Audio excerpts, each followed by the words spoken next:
Myth haven, जहां mythology awakens और जहां देवताओं की कहानियां सिर्फ पूजा नहीं, सोच बन जाती हैं। आज हम बात करेंगे एक ऐसे देवता की जिसने सृष्टि रची, लेकिन आज लगभग कोई उसे याद भी नहीं करता। एक ऐसा क्रिएटर जिसने सब कुछ बनाया, लेकिन इतिहास और भक्ति दोनों ने मिलकर उसे किनारे कर दिया। उसका नाम है ब्रह्मा। जरा सोचिए, अगर दुनिया का आर्किटेक्ट, दुनिया का प्लानर खुद अपनी ही क्रिएशन के बीच लगभग इनविजिबल हो जाए, तो उसके साथ सच में क्या हुआ होगा? आज के एपिसोड में हम सिर्फ एक कर्स की कहानी नहीं सुनेंगे। हम देखेंगे कि कैसे वैदिक काल के महान प्रजापति से लेकर आज के भूले हुए देवता तक ब्रह्मा की इमेज बदलती गई, टूटती गई और आखिर में लगभग पूरी तरह गायब हो गई। और सबसे जरूरी बात, हम उन बातों पर भी नजर डालेंगे जिन्हें ज्यादातर वीडियोस छूते ही नहीं। वैदिक ग्रंथों की असली तस्वीर, पौराणिक कर्सेस के साथ साथ सामाजिक बदलाव और मॉडर्न स्कॉलर्स के नजरिए। तो शुरू करते हैं। कल्पना कीजिए, लगभग 3000 साल पहले का भारत, जब ऋग वेदा के मंत्र अग्नि के चारों तरफ गूंज रहे थे, जब यज्ञ सबसे बड़ा रिचुअल था और जब प्रजापाटी शब्द देवताओं की हायरार्की के शीर्ष पर बैठा था। ऋग्वेदा में प्रजापति यानी सृष्टि का स्वामी बार बार आता है। शतापथा ब्राह्मणा में प्रजापति को एक ऐसा बीइंग बताया जाता है जो अपने भीतर से ही दुनिया को उत्पन्न करता है, अपने शरीर को सैक्रिफाइस करके क्रिएशन करता है। इस तरह के रेफरेंसेस वैदिक काल की सोच में क्रिएटर फिगर की सेंट्रल पोजीशन दिखाते हैं। उस समय के लिए प्रजापति का मतलब था सब प्राणियों का पिता। वह देवता था जिसके नाम पर यज्ञ होते थे, जिससे फर्टिलिटी, संतति और कॉन्टिन्यूटी की उम्मीद की जाती थी। यज्ञ केंद्रित समाज में यज्ञ के देवता का स्टेटस भी स्वाभाविक रूप से बहुत ऊंचा था। लेकिन अगर हम समय की रेखा थोड़ी आगे खींचें, तो तस्वीर बदलने लगती है। लगभग पहली सहस्राब्दी ईसा पूर्व के अंत तक आते आते स्कॉलर्स बताते हैं कि वैदिक यज्ञों की मोनोपोली टूटने लगी। नए उपनिषद, नए दार्शनिक विचार और बाद में बुद्धिज्म व जैनिज्म जैसे मूवमेंट्स उभरने लगे। कुछ सोचने वाले यह पॉइंट करते हैं कि जैसे जैसे सैक्रिफाइस बेस्ड रिलीजन से हटकर इंटीरियर पर्सनल स्पिरिचुअलिटी की तरफ शिफ्ट हुआ, प्रजापति जैसे यज्ञ केंद्रित देवता धीरे धीरे पीछे धकेले गए। बाद के पुराणास में इसी प्रजापति की जगह एक नए नाम से स्ट्रांगली भर दी जाती है, ब्रह्मा। अब त्रिमूर्ति की कल्पना सामने आती है। Brahma creator, Vishnu preserver, Shiva destroyer. लेकिन यहां एक इंटरेस्टिंग बात है, त्रिमूर्ति की यह साफ थियोरेटिकल तस्वीर एक्चुअल पूजा परंपरा में कभी उतनी सॉलिड नहीं बैठती जितनी किताबों में दिखती है।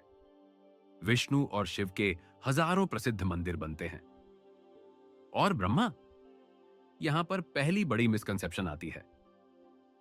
बहुत से लोग कहते हैं कि दुनिया में सिर्फ एक ही ब्रह्मा मंदिर है, पुष्कर वाला। यह बात आधी अधूरी सच है।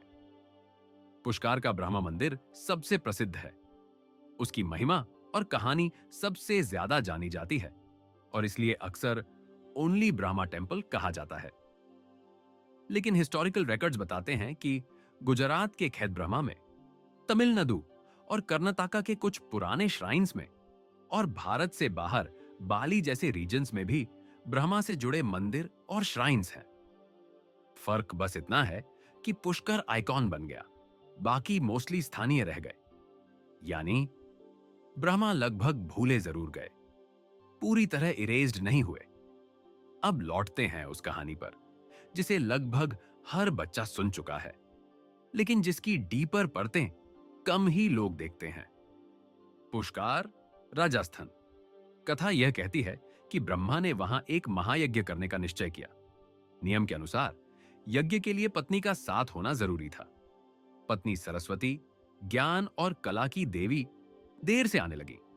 समय निकल रहा था, मुहूर्त जा रहा था। ब्रह्मा ने प्रतीक्षा छोड़ दी। और गायत्री नाम की एक अन्य स्त्री, कुछ वर्जन्स में शी गोट का रूप लेकर आई, को पत्नी के रूप में स्वीकार कर यज्ञ शुरू कर दिया। जब सरासवाटी पहुंची तो उन्होंने देखा कि बिना उनकी उपस्थिति के यज्ञ हो चुका है और ब्रह्मा ने उनके स्थान पर किसी और को बैठा दिया।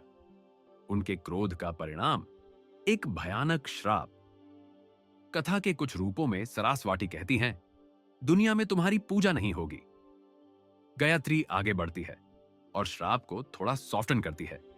कहती हैं कि पुष्कर में तुम्हारा मंदिर रहेगा और वहीं तुम्हारी पूजा होगी, लेकिन बाकी दुनिया में नहीं।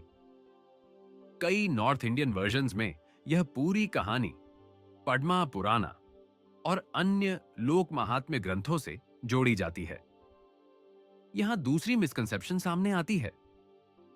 कई लोग मान लेते हैं कि सिर्फ सरस्वती के इसी एक श्राप की वजह से ब्रह्मा की पूजा बंद हो गई, लेकिन जब हिस्टोरियंस इस पूरे प्रोसेस को देखें तो उन्हें एक लंबा ग्रेजुअल डिक्लाइन दिखता है, जो सिर्फ एक मोमेंट या एक घटना से नहीं एक्सप्लेन होता। अगर केवल एक पौराणिक श्राप पर्याप्त होता तो बाकी देवताओं के बारे में दर्ज सैकड़ों कर्सेस भी उनकी पूजा को दशकों में मिटा सकते थे, पर ऐसा नहीं होता। इसका मतलब है पौराणिक कहानी सिंबॉलिक कारण देती है, लेकिन जमीन पर बहुत सारी सोशल और हिस्टोरिकल परतें साथ साथ काम कर रही थीं। अब थोड़ा नजर हटाकर देखते हैं उस काल की तरफ जब बुद्धिज्म का प्रभाव उत्तरी भारत में तेजी से बढ़ रहा था। लगभग पहली सहस्राब्दी ईसा पूर्व के अंत तक आते आते स्कॉलर्स बताते हैं कि वैदिक यज्ञों की मोनोपोली टूटने लगी। नए उपनिषद, नए दार्शनिक विचार और बाद में बुद्धिज्म, जैनिज्म जैसे मूवमेंट्स उभरने लगे। कुछ वेस्टर्न एकेडमिक वर्क्स और इंडोलॉजी के स्कॉलर्स आर्ग्यू करते हैं कि जैसे जैसे शैविज्म और वैष्णविज्म जैसी भक्ति आधारित मूवमेंट्स मजबूत हुई, वैसे वैसे एब्स्ट्रैक्ट क्रिएटर गॉड की जगह व्यक्तिगत, रिलेटेबल, स्टोरी रिच देवताओं ने ले ली। कृष्ण, राम, शिव के भैरव रूप, देवी के फियर्स रूप इत्यादि। एक क्रिएटर जो ब्रह्मांड शुरू करता है, लेकिन जिनकी पर्सनल लीला कम है, उनके साथ इमोशनल कनेक्शन बनाना लोगों के लिए मुश्किल होता गया। इंडियन ट्रेडिशनल थिंकर्स अक्सर दूसरी तरह एक्सप्लेन करते हैं। कुछ कहते हैं कि यज्ञ प्रधान युग में ब्रह्मा प्रजापाटी सेंट्रल रहे, लेकिन जब कली युगा में सैक्रिफाइस की शक्ति घटती चली गई, तब भगवान ने स्वयं ही लोगों की भलाई के लिए अपनी पूजा को पीछे हटने दिया, ताकि विष्णु और शिवा के रूप में भक्ति का सिंपल पाथ लोगों के लिए प्रमुख बन सके। कुछ आचार्यास यह भी लिखते हैं कि ब्रह्मा की पूजा इसलिए कम होनी चाहिए क्योंकि वे मिस्टेक्स करने वाले देवता हैं, जैसे पुष्कर की कथा में या कुछ क्रॉनिकल स्टोरीज में, जहां वे अटैचमेंट और ईगो के शिकार दिखते हैं। अब आती है तीसरी बड़ी कथा, शिव का कर्स। वह कहानी जिसमें ब्रह्मा और विष्णु आपस में डिबेट करने लगते हैं कि कौन सुप्रीम है। कथा के अनुसार उसी समय शिवा एक अनंत ज्योति स्तंभ लिंगम के रूप में प्रकट होते हैं, जिसका न आदि दिखता है न अंत। शिवा दोनों से कहते हैं, जो इस प्रकाश स्तंभ का अंत खोज ले वही वास्तव में सर्वोच्च माना जाएगा। विष्णु सुअर, वाराह का रूप लेकर नीचे धरती के भीतर गहराई तक जाते हैं। ब्रह्मा हंस का रूप लेकर ऊपर आसमान की तरफ उड़ते हैं। विष्णु बहुत दूर तक जाते हैं, लेकिन अंत नहीं पाते। वे लौट आते हैं और ईमानदारी से स्वीकार करते हैं कि वे सीमा तक नहीं पहुंच सके। ब्रह्मा भी अंत तक नहीं पहुंच पाते, लेकिन रास्ते में केताकी का एक फूल पाते हैं जो ऊंचाई से गिर रहा होता है। वे उस फूल को गवाह बनाकर झूठा दावा करते हैं कि मैं ऊपर तक पहुंच चुका हूं। कथा कहती है, जब शिवा को यह छल पता चला तो वे क्रोधित हो गए और उन्होंने घोषणा की कि ब्रह्मा की पूजा पृथ्वी पर नहीं होगी। कुछ वर्जन्स में भैरवा द्वारा ब्रह्मा का 5वां सिर काटने की बात भी आती है, जो ईगो और अनबाउंडेड नॉलेज का सिंबल माना जाता है। यह रूपक हिंट करता है कि केवल ज्ञान, अगर वह ह्यूमिलिटी के बिना हो, तो यूनिवर्स को भी जला सकता है। अब यहां तीसरी मिसकंसेप्शन सामने आती है। बहुत से लोग सोचते हैं कि ब्रह्मा की डिक्लाइन का रियल और केवल कारण यही शिव का कर्ज है। लेकिन अगर हम क्रोनोलॉजी देखें तो स्कॉलर्स बताते हैं कि ब्रह्मा केंद्रित पूजा पहले ही काफी कम हो चुकी थी और शिव केंद्रित पुराण इस प्रोसेस के बाद लिखे गए या उसी लंबी डिक्लाइन के दौरान। यानी कर्सेस अक्सर एग्जिस्टिंग रियलिटी को मिथिक लैंग्वेज में एक्सप्लेन करते हैं। वे रीजन नहीं, एक्सप्लेनेशन है।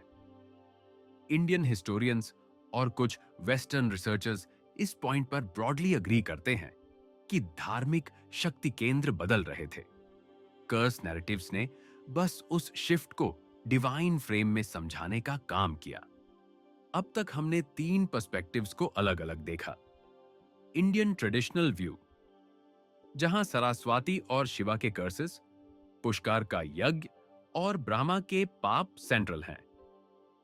मॉडर्न इंडियन हिस्टोरियंस, जो वैदिक से पौराणिक और फिर भक्ति परंपरा तक के सोशल चेंजेस पर जोर देते हैं, सैक्रिफाइस से पर्सनल डिवोशन तक, ट्राइब बेस्ड डीटीज से टेंपल बेस्ड कल्ट्स तक का बदलाव, और वेस्टर्न एकेडमिक लेंस, जो ब्रह्मा को एक पान इंडो यूरोपियन क्रिएटर आर्केटाइप से जोड़ते हैं और कहते हैं कि जैसे कई संस्कृतियों में स्काई फादर या क्रिएटर धीरे धीरे बैकग्राउंड में चला जाता है, रियल डिवोशनल एनर्जी उन रूपों पर केंद्रित हो गई जहां लोग स्टोरीज, मिरेकल्स और रिलेटेबल इमोशंस देख सके। अब सवाल यह है कि इन तीनों में से सच कौन बोल रहा है? क्या केवल कर्सेस की भाषा सच है?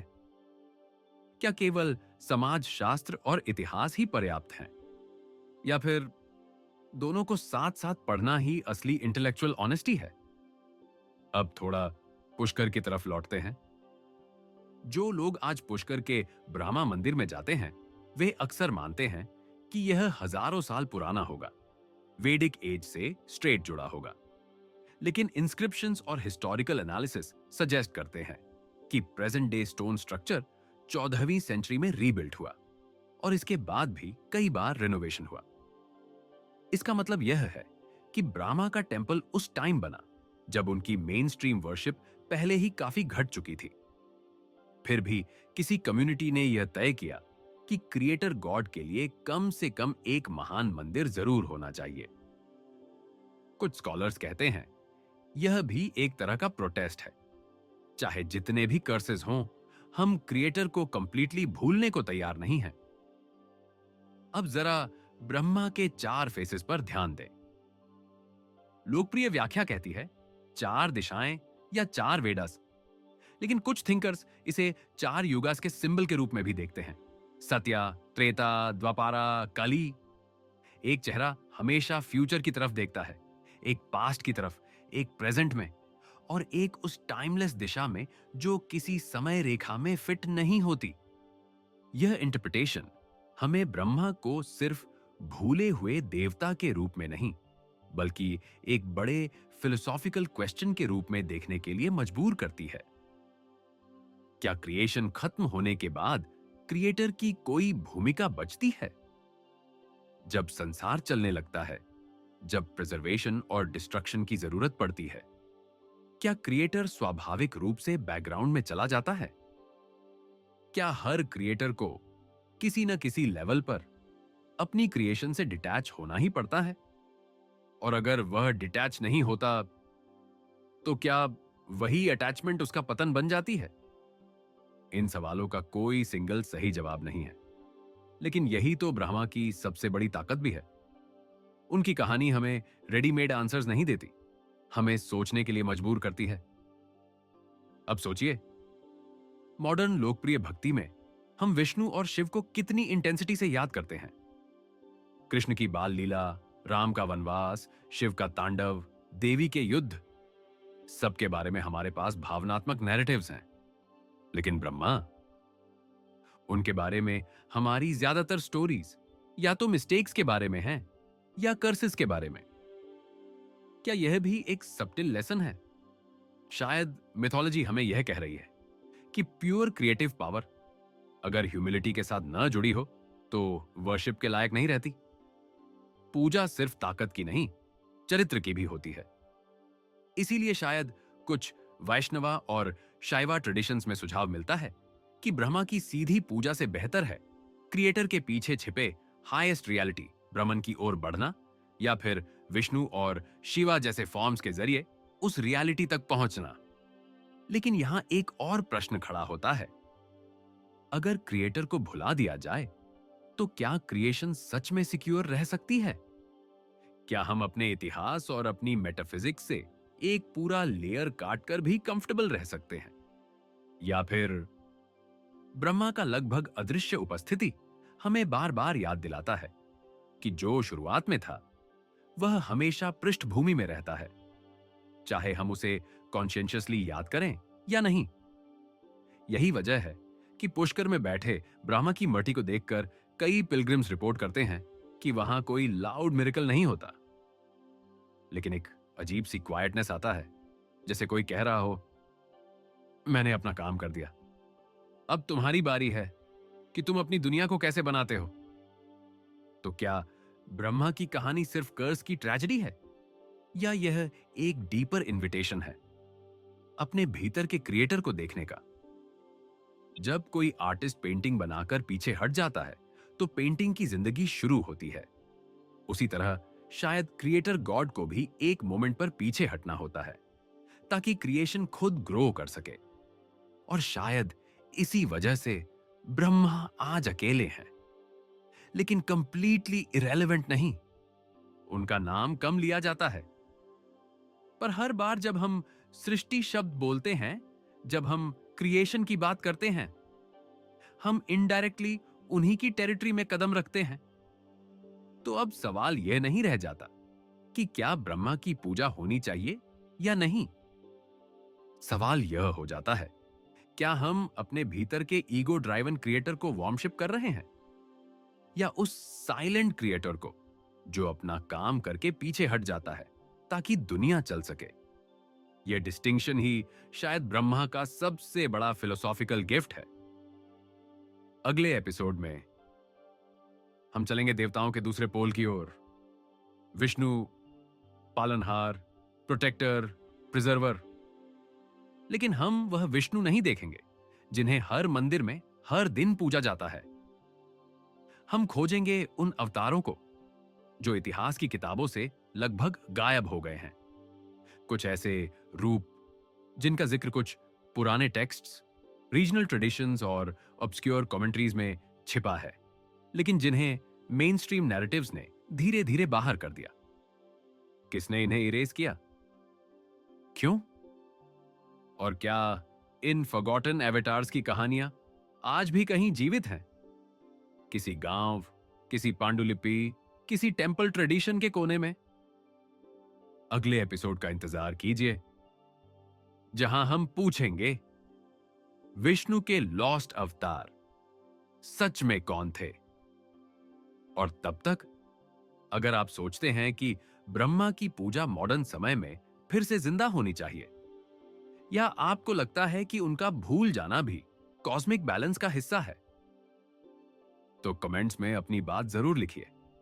आपका डाउट, आपका फेथ, आपकी लॉजिक, सब कुछ यहां स्वागत है, क्योंकि यहां मिथेवन पर कहानियां सिर्फ सुनाई नहीं जाती, उनसे सवाल भी पूछे जाते हैं।